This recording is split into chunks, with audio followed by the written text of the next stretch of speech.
नमस्कार, मैं अखेड़ा पंचनाम में आप सभी का स्वागत है। मैं हूं सुमित और पहले तो आप सभी को गुड़ी पड़वा की, चैत नवरात्रों की बहुत बहुत शुभकामनाएं।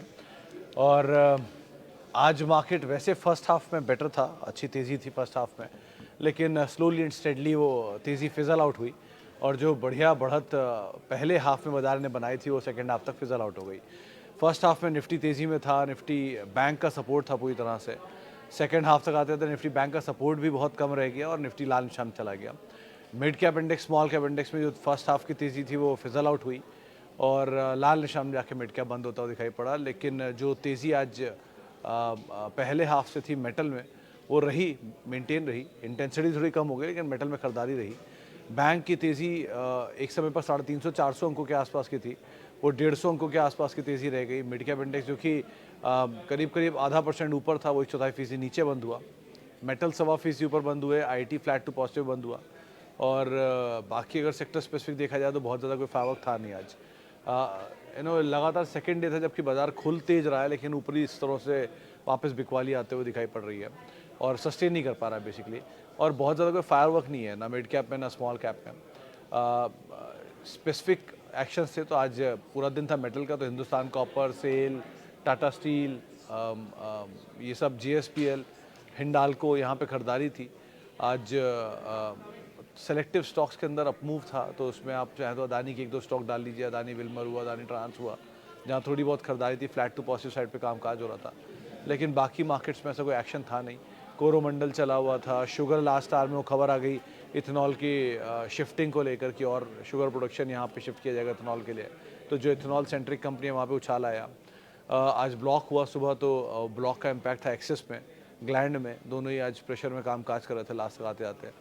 अच्छी तेज़ी थी जो हिंदुस्तान जिंक, वेदांता ऐसे स्टॉक्स के अंदर जहाँ पर अपमूव है वैसे मेटल की तेज़ी की वजह से। लेकिन अब क्योंकि धीरे धीरे आप फेस्टिवल में हो, आगे भी एक्सटेंडेड वीकेंड है, सो एक्सटेंडेड वीकेंड के आगे भी छुट्टी है, तो बाज़ार थोड़ा सा लैकलस्टर है, मूड माहौल थोड़ा हल्का टाइप का है। रियल स्टेट आज भी अच्छे बज़ में था, गोदरेज के अच्छे नंबर आए, उसके बाद खरीदारी थी वहाँ पर आज फिर से। DLF तेज़ी में था, छोटी जितनी रियल्टी कंपनियाँ वहाँ पे खरीदारी थी। PSU, इंफ्रा, ऑटो, यहाँ पर थोड़ी बहुत बिकवाली मार्केट आज दिखा रहा था। सो बहुत केस टू केस बेसिस पे या अलग अलग स्टॉक स्पेसिफिक एक्शन चल रहा है मार्केट में। इंटरेस्टिंग पार्ट क्या है कि आगे अब अर्निंग शुरू होने वाला है, तो कल का दिन आप एक्सपायरी का दिन मान लीजिए, फिर छुट्टी एक दिन की, उसके बाद TCS के नंबर्स है और फिर वहाँ से शुरू हो जाएगी अर्निंग, क्योंकि आप फिर 12 के बाद 17 से तो अर्निंग फुल फ्लैश शुरू हो ही जाएगी। सो धीरे धीरे अब आप अर्निंग की तरफ जा ही रहे हो, तो वो पार्ट इंपॉर्टेंट हो जाएगा। तो मार्केट इसलिए भी एक बार को लेकलस्टर है, खबरें इसलिए ज़्यादा आ भी नहीं रही हैं क्योंकि सब साइलेंट पीरियड में चले जाते हैं अपने। ब्लॉक्स वगैरह के विंडोज़ चल रहे हैं अभी, लेकिन वो भी जल्दी बंद हो जाएंगे। तो इस तरह की सिचुएशन यहाँ बनते हुए दिखाई पड़ रही है। एक खबर आज जो ICICI प्रूडेंशियल और उसकी आई थी अभी पॉलिसी बाजार की, तो उसमें रिएक्शन था 1.5-2% के आसपास तेज़ी थी फर्स्ट हाफ में, बाद में प्रॉफिट टेकिंग आ गई। सो लाइकवाइज ही है, बहुत ज़्यादा कोई भी तरह की खबर पे बहुत बड़ा रिएक्शन नहीं आ रहा है मार्केट में, और हर खबर पे बाजार बहुत ही सुस्त रिएक्शन दे रहा है इस समय पर। सो अभी इस समय ऐसा समय है कि ठीक है, कट रहा है, काटने दीजिए, छुट्टियाँ मनाइए, लेकिन धीरे धीरे करके वापस मार्केट में जैसे जैसे अर्निंग करीब आएगा, एक्शन इंप्रूव होता हुआ दिखाई पड़ेगा। अभी के लिए एडवांस डिक्लाइन आज के लिए फर्स्ट हाफ में एडवांसेस के फेवर में था, 1200 तेज़ी में थे, 800 बिकवाली में थे। लास्ट तक आते आते करीब करीब 900 शेयर या 800, 850 शेयर तेज़ी में आ गए, 1250 शेयर बिकवाली में आ गया, तो डिक्लाइंस के फेवर में आ गया फर्स्ट हाफ के कंपेरिजन में सेकेंड हाफ में। सो इस तरह से मार्केट्स ट्रेड करते हुए दिखाई पड़ रहे हैं। बाकी स्पेसिफिक्स के ऊपर आप नज़र रखिएगा। अब सवाल जवाब का सिलसिला शुरू कर लेता हूँ और बातचीत कर लेता हूँ कुछ सवालों को लेकर भी, जो कि अलग अलग माध्यमों से आते हुए दिखाई पड़ रहे हैं। सबसे पहला सवाल जो मेरे पास आया है, ओके, सबसे पहला सवाल है कि thank you Bhaumik ji, I have happiest mind tech only from IT, your view on adding HCL tech and any other option at CMP। तो भौमिक सर, पहले तो शुक्रिया। और दूसरी चीज़, अगर आप हैप्पीस्ट माइंड केस में sir, earning quarter by quarter improve हो रहा है and stock quarter by quarter नया लो बना रहा है, तो इसलिए वो सिचुएशन वाइज उसके PE को सस्ता करता जा रहा होगा। अगर आप हर 3-3 महीने में उसका PE देखेंगे, हर क्वार्टर बाय क्वार्टर, तो उसका PE आपको कॉन्ट्रैक्ट होता हुआ दिखाई पड़ रहा है, ये अच्छे साइन होता है, तो इसलिए ठीक है एज ऑफ नाउ। रही बात कोई भी नया IT ऐड करने की, तो सर अर्निंग सीजन सामने ही खड़ा है, TCS के साथ शुरुआत हो जाएगी, पहले अब 10 दिन में IT आ जाता है सारा। सो आईटी के नंबर देख लीजिए, जैसे जैसे रिएक्शन आए, किसी अच्छी कंपनी में बुरा रिएक्शन मिल जाए तो आप उसका इस्तेमाल करिए ऐड करने के लिए। ये ज़्यादा अच्छा तरीका नहीं रहेगा अगर आपको कोई ऐड ही करना है तो। और उसकी चिंता मत करिए ये कंपनी के नंबर आएंगे, ख़राब हो गया, कंसर्न उठ गए। कंसर्न रहते हैं, मैं डिनाई नहीं करता हूँ, लेकिन when you are a long term investor बहुत सारे कंसर्न कंपनी अपने आप मिटिगेट कर लेती है। सो इसीलिए अभी लेने की बजाय किसी भी नई आईटी कंपनी को आप अर्निंग का वेट कर लीजिए, उसके बाद कॉल लीजिएगा। हैप्पीएस्ट पॉइंट आपके पास है, आप आराम से होल्ड कर सकते हैं। Hello sir, any of the following stocks that can be added or for waste recycling theme? Gravita India, Gravita is into metal I think. Anyways, Antony Waste ठीक है, Ganesha Ecosphere ठीक है, EMS and Wabag. Wabag is better one. EMS अच्छी company है लेकिन बहुत चला हुआ है, ऑर्डर बुक बहुत अच्छी है इनके पास अभी भी, और ग्रोथ भी अच्छी है। बड़े बड़े नाम मतलब मधु केला जैसे बड़े नाम भी इस कंपनी में निवेशित है। सो ये कंपनी ये भी अच्छी है, बट अगेन मतलब बहुत चला हुआ शेयर है। और मुझे अच्छे से याद है EMS की वो 162-200 रुपये पहली बार मैंने यहाँ जिक्र किया था इसी प्लेटफॉर्म पे, वहाँ से चलते थे 500-550 छू के आ गया। सो अब तो मतलब नहीं बनता इस समय एंटर करने का। लेकिन Va Tech Wabag is good, EMS is good, छोटे में एक वो भी है SEPC भी है इस कामकाज में, वो श्रीराम EPC के नाम से जिसे जानते हैं। लेकिन ये सब लोग मतलब गवर्नमेंट कॉन्ट्रैक्टर्स होते हैं और अकॉर्डिंगली जैसे जैसे इनको ऑर्डर मिलता है उसके हिसाब से रिएक्ट करते हैं। सो बहुत सोच समझ के कॉल लेना आप इनमें। और ये 2-3 नाम ठीक लग रहे हैं वाटर मैनेजमेंट में। सबसे बड़ा प्लेयर तो वाटेक वबाग ही है वैसे इसमें। एक शायद यूरेका का भी काम है कुछ हद तक इसमें, या वोल्टास का भी थोड़ा बहुत काम है, तो इनको भी आप एक बार पढ़ सकते हो otherwise. Okay, hello sir, suggest mid cap IT stock, suggest best mid cap IT stock and I have Hindalco at 200 share at 500 buying price, can I hold for long term? Ahir साहब होल्ड कर सकते हो हिंडाल्को में। वैसे भी मेटल के एक बड़ी साइकिल तो आप देख ही चुके हो वीक साइड की, अब थोड़ा थोड़ा पिकअप आना शुरू हुआ है मेटल में। आज अच्छी तेज़ी भी थी, किसी ने हिंडाल्को आज बाय भी दिया था, दोपहर में गेस्ट थे हमारे साथ। सो एज ऑफ नाउ तो आप बने रहो इसमें एंड लेट्स सी, क्योंकि रिसेंटली जो हिंडाल्को में फॉल है वो इनकी नोवालिस के नहीं एलेरिस का ओवर एक्सपेंशन हो गया था, ओवर खर्चा हो गया था, उससे इनकी डेट कॉस्ट बढ़ने की बात थी जिसकी वजह से ये टूटा था। सो अगर अच्छे नंबर मतलब नई कैपेसिटी ऐड होगी तो शुरू में तो एक कंसर्न लगेगा आपको, लेकिन विद टाइम जब वो कैपेसिटी कंपनी के नंबर्स में आ जाएगा तब उसके बाद सिचुएशन और बेटर हो जाएगी। सो एज ऑफ नाउ तो आप बने रहो, अच्छी कंपनी है ये। और रही बात IT में, तो मिड कैप IT में अदरवाइज़ मेजरली बहुत सब चल ही चुका है। सस्तों में आपको दिखाई पड़ेगा, या तो न्यूक्लियस आमतौर पर रहता है सस्ता, अभी पता नहीं क्या दाम क्या मल्टीपल पे ट्रेड कर रहा है। बट L&T इन्फोटेक माइंडट्री अच्छी कंपनी है, सही दाम पर मिल रही है, अगर नीचे मिलती जाए तो ज़्यादा बेटर है। वैल्यूएशन वाइज महंगा है थोड़ा, लेकिन नीचे मिल जाए ज़्यादा बेटर है। हैप्पीएस्ट माइंड ठीक है, बहुत समय से एक रेंज के अंदर ही कामकाज कर रहा है, अर्निंग इंप्रूव हो रहा है, PE कॉन्ट्रैक्ट हो रहा है, तो एक बार को आप उसे देख सकते हो। ओरेकल चला हुआ है, नीचे मिल जाए तो अच्छी डिविडेंड यील्डिंग स्टोरी है वो भी। बाकी तो टाटा टेक अगर कहीं 850-880 रेंज में, it's a good stock. Otherwise बहुत समय से ये भी कंसोलिडेशन में, ये क्वार्टर के नंबर में शायद थोड़ा इंप्रूवमेंट आना चाहिए। पिछले क्वार्टर के नंबर वीक थे, तो Q-on-Q बेसिस पे नंबर थोड़े पिकअप करने चाहिए इनके। इस क्वार्टर में इन्होंने BMW का करार भी किया है, तो शायद उसका भी इम्पैक्ट ये क्वार्टर में नेक्स्ट क्वार्टर में आना दिखाई पड़े। तो टाटा टेक एक बार को रह सकता है वो स्टॉक, बट मतलब बेटर इज़ कि किसी भी IT स्टॉक में हाथ डालने में पहले नंबर देख लीजिए, उसका सिचुएशन ज़्यादा क्लियर हो जाएगी आपके लिए, तब आप एंटर कर लेना। ओके जी, आगे बढ़ते हैं। और Adani enterprises after election and Reliance 990 पर, न रिलायंस के केस में तो आप क्या ही करोगे सर, 990 रुपये का शेयर है आपका, और प्लस आपको अभी के दाम के हिसाब से 2900 रुपये चल रहा है मोटा मोटा, तो 2000 रुपये का तो गेन ही है इसमें। ऊपर से आपको जियो के अलग शेयर मिले हुए हैं, तो आपको तो वैसे कुछ करने की ज़रूरत नहीं, आराम से बैठिए आप इन शेयरों को लेके शांति से। और रही बात दूसरे आपके अदानी इंटरप्राइज के नतीजों को लेके कि चुनाव के नतीजे और अदानी में क्या इम्पैक्ट आएगा, सर देखो एक लेवल तक किसी एक पॉलिटिकल सेटअप से किसी ग्रुप पे इफेक्ट आ सकता है। विद टाइम वो ग्रुप की प्रॉफिटेबिलिटी सब कुछ होती है। सो अब वो ग्रुप प्रॉफिटेबल साइड पे बहुत बड़ा जा चुका है। सो एनी गवर्नमेंट, लेकिन उनके केस में एक नीजक रिएक्शन रह सकता है, एक शायद इमीडिएट इम्पैक्ट आता हो दिखाई पड़ सकता है। बट अगर आप लॉन्गर ड्यूरेशन ऑफ टाइम के लिए देख रहे हो तब आप नंबर ही देखो इंस्टेड ऑफ कि क्या इम्पैक्ट आएगा इस पर एक पॉलिटिकल इवेंट चेंज होने के बाद। सो बेटर इज़ कि आप अदानी का नंबर देखो, दो वैल्यूएशन महंगे हैं बट उसमें स्टोरी सारी डीमर्जर की है। जो कि अभी उसमें पेंडिंग है। 3 से 4 बड़े यूनिट डीमर्ज हो सकते हैं, ऐसी ब्रोकरेज हाउस की खबर आई थी रिसेंटली। करीब करीब 6,000 रुपये के आसपास के टारगेट थे उनके, और मल्टीपल SOTP भी दिया था। इसमें 1,300 रुपये के आसपास शायद एयरपोर्ट बिजनेस था, और 1,600 रुपये के आसपास बाकी रोड बिजनेस था इनका, और अन्य बिजनेस थे। सो इसीलिए अब धंधे पे फोकस करो इंस्टेड ऑफ किसी एक पॉलिटिकल इंक्लिनेशन या अदरवाइज़ के, क्योंकि बहुत दिन तक वो चीज़ नहीं चलती, बहुत दिन तक सिर्फ। फिर end of the day if you are talking about long term, तो लॉन्ग टर्म में सिर्फ प्रॉफिटेबिलिटी इज़ व्हाट मैटर्स। तो प्रॉफिटेबिलिटी देखिए ज़्यादा बेटर है इंस्टेड ऑफ एक इवेंट या 2 इवेंट के।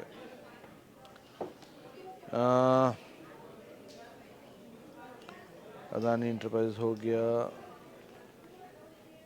HPCL 517 पर लिया है, ऐड करना चाहता हूँ, क्या ये प्राइस सही है? विशाल जी थोड़ा और नीचे मिल जाए ज़्यादा बेटर नहीं है? वैसे भी ये इलेक्शन ईयर है, इलेक्शन टाइम चल रहा है। अगर फर्दर कुछ क्रूड के प्राइसेस तेज़ी में आते हैं, ऐसे ही जैसे चल रहा है क्रूड के प्राइसेस 85-90 की रेंज में आ जाते हैं, और फर्दर और ऑयल प्राइसेस कट हो जाते हैं, तो इनके ऊपर तो और मार्जिन में प्रेशर आना ही चाहिए मेजरली, क्योंकि हायर क्रूड खरीदना और लोअर क्रूड बेचना, मतलब लोअर प्रोसेस ऑयल बेचना, वो इनके नंबर्स तो श्रिंक करेगा ही। सो एक बार को इम्पैक्ट तो करेगा इनके मार्जिन्स पर। सो इस बार के नंबर देख लो, अगर शायद नीचे मौका मिल जाए आपको, उसको आप देख कर कॉल लेना। वैसे भी PSU चला हुआ है थोड़ा ज़्यादा, तो हल्का होना बनता भी है। तो एक बार को नंबर आप देख लो, उसके बाद ज़्यादा कॉल लेना आसान रहेगा यहाँ पे। ओके, कुछ और सवाल जो और माध्यमों से आए ज़रा वो भी देख लेते हैं। Ram Ram sir, that like you say that leave all the free shares and free capital will be, this rule apply to low quantity, मतलब अगर 25 हैं 40 हैं नहीं तो। संयम जी देखो, अगर इफ़ इन केस आपका duration longer duration of time है, मान लो आप 2-2 शेयर, एक शेयर की SIP ले रहे हो, से रिलायंस में, से TCS में, से HDFC बैंक में, और आपने 20, 25, 30 शेयर इकट्ठे किए हैं अभी तक, और आपको एक 200 शेयर या 500 शेयर या 1000 शेयर की क्वांटिटी इकट्ठी करनी है, तो आपके केस में ये रूल एप्लीकेबल नहीं होता, क्योंकि अब आप वेट करो दोबारा आपके भाव के नीचे आने का, या अपने SIP को कंटिन्यू करो, भाव बढ़ रहा है बढ़ने दो, अब क्या कर सकते हैं, क्वांटिटी बढ़ानी है आपको तो।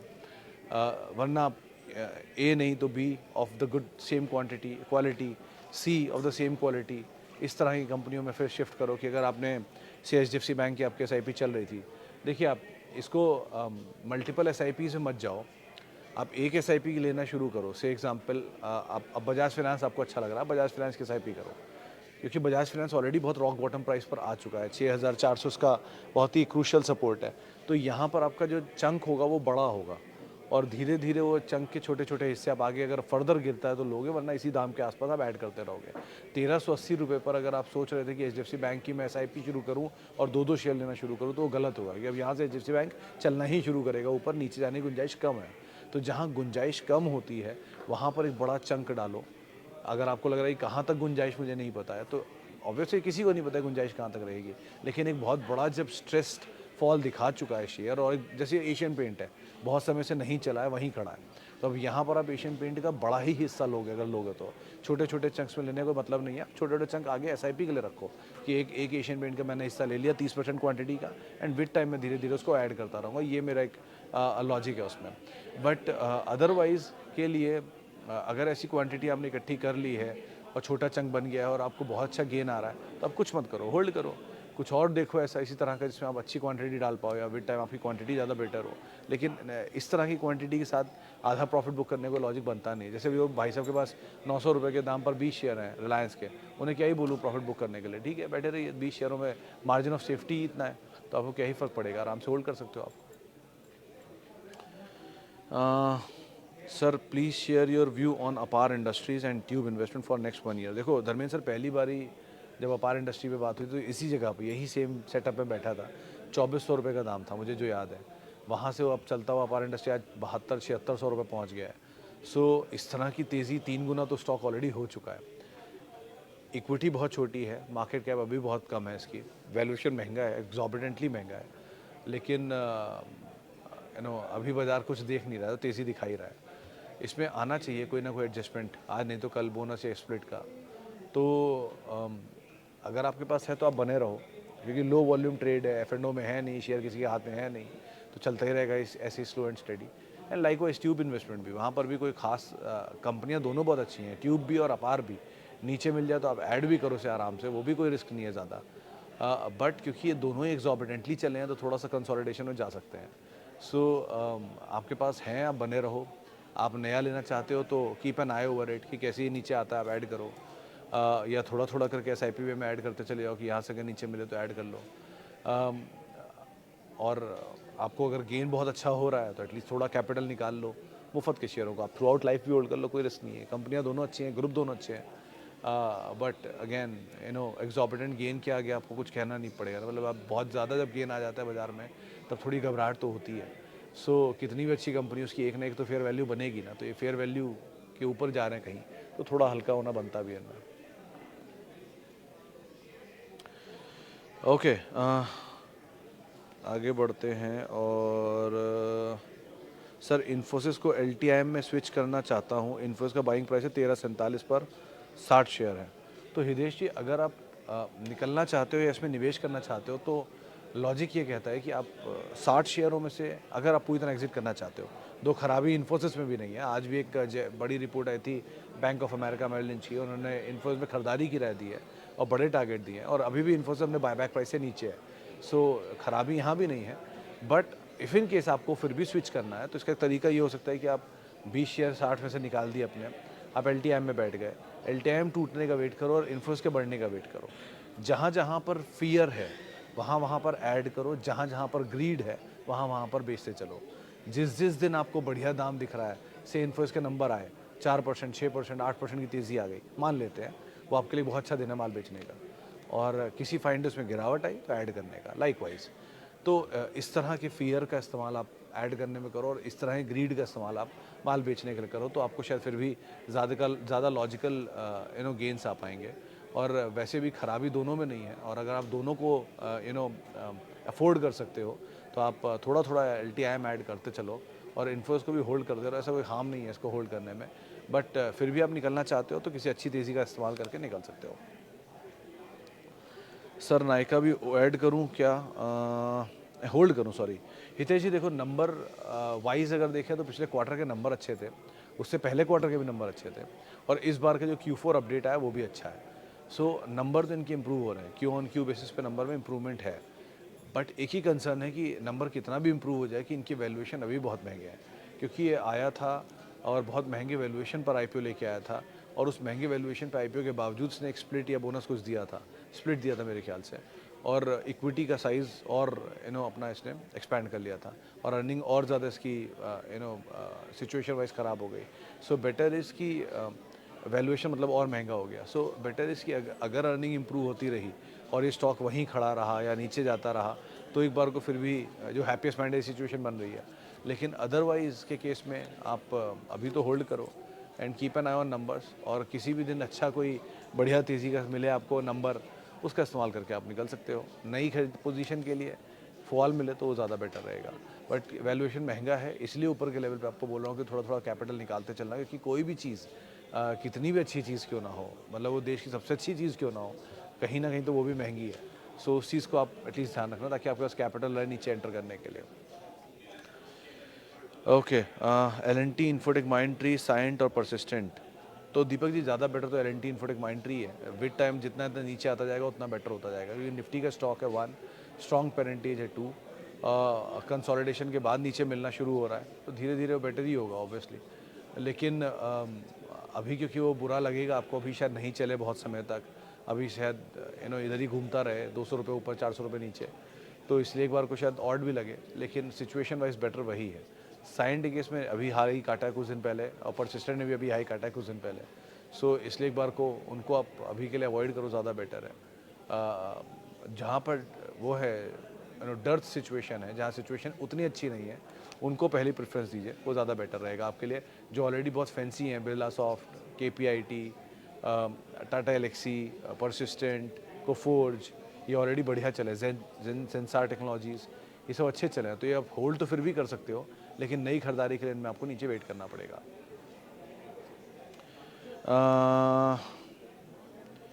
Sir Ram ji, which chemical share to buy at CMP for longer period of time.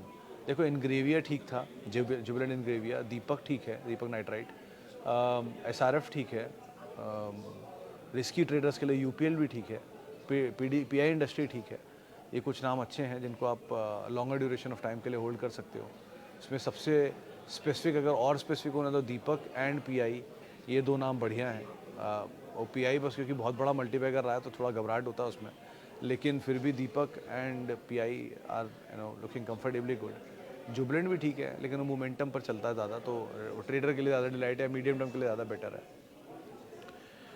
Okay ji, BEL at current price में ले सकते हैं? मेरे ख्याल से ले सकते हो Aryan sir. BEL, container corp, ये दो ऐसे PSU हैं जिनको अभी भी आप ले सकते हो, जिनकी मतलब BEL तो अभी कुछ दिन पहले एक शो किया था फ्राइडे को ही मैंने, तो 75-76 हज़ार करोड़ रुपए की ऑर्डर बुक है इस कंपनी की, और स्ट्रॉन्ग डाइवर्जेंस है, मतलब डिफेंस में भी और टेलीकॉम प्रोडक्ट्स के अंदर भी, और अच्छी प्रोडक्ट मतलब पेडिग्री तो अच्छी है ही, ये प्रमोटर सरकार है और शेयर चला भी उतना नहीं है, तो एक बार को फिर भी बेटर साइड पे BEL दिखाई पड़ रहा है डिफेंस में।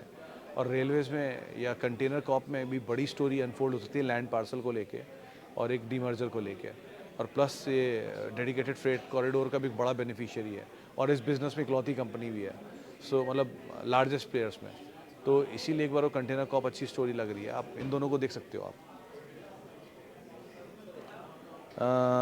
ओके जी, आगे बढ़ते हैं।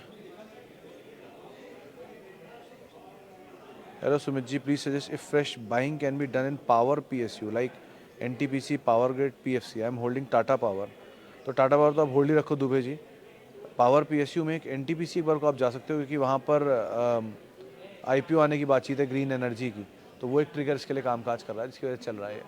लेकिन वैल्यू वाइज सबसे सस्ते में अगर कुछ ढूंढ रहे हो तो REC एंड PFC ही हैं, लेकिन बहुत चले हैं तो REC और PFC थोड़ा कूल ऑफ होने दीजिए, उसके बाद एंटर करना ज़्यादा बेटर होगा। लेकिन मोमेंटम में ऑलरेडी PSU चला हुआ है तो थोड़ा देख संभल के ही आप कॉल लेना किसी PSU में। एक बहुत बड़ी तेज़ी के बाद हाथ लगाने में ना थोड़ी घबराहट होती है, तो और बाज़ार वैसे भी हीटेड अप है, नया ऑल टाइम हाई बना रहा है, ऐसा नहीं है पेरेनियल नया ऑल टाइम हाई बनाता रहेगा, ये झटके देता रहेगा बीच बीच में। अब झटके में आपका शेयर कितना नीचे जाएगा कुछ नहीं पता ना, इसलिए एक बार को आप थोड़ा पिक एंड चूज़ करो देख संभल के और अकॉर्डिंगली कॉल लो। कंफर्टेबल में NTPC, REC ये दो हैं जो कि थोड़े कंफर्टेबल हैं, इनको आप एक बार को देख सकते हो otherwise. Okay sir, Sumit ji, why is QSRP so high, do you think we should invest in for long term? तो शशांक सर, क्योंकि ये रेगुलर कंजम्पशन वाले शेयर हैं तो इनको जो भी कंजम्पशन ड्रिवन स्टॉक्स होते हैं ज़्यादा से ज़्यादा उनका PE हाई होता है, मल्टीनेशनल्स का और कंजम्पशन का, इसीलिए आप रेलवे वो FMCG देखिए उनका हाई है, फार्मा देखिए उनका हाई है, इसलिए आप एक आधार इसको मान के चल सकते हो आप।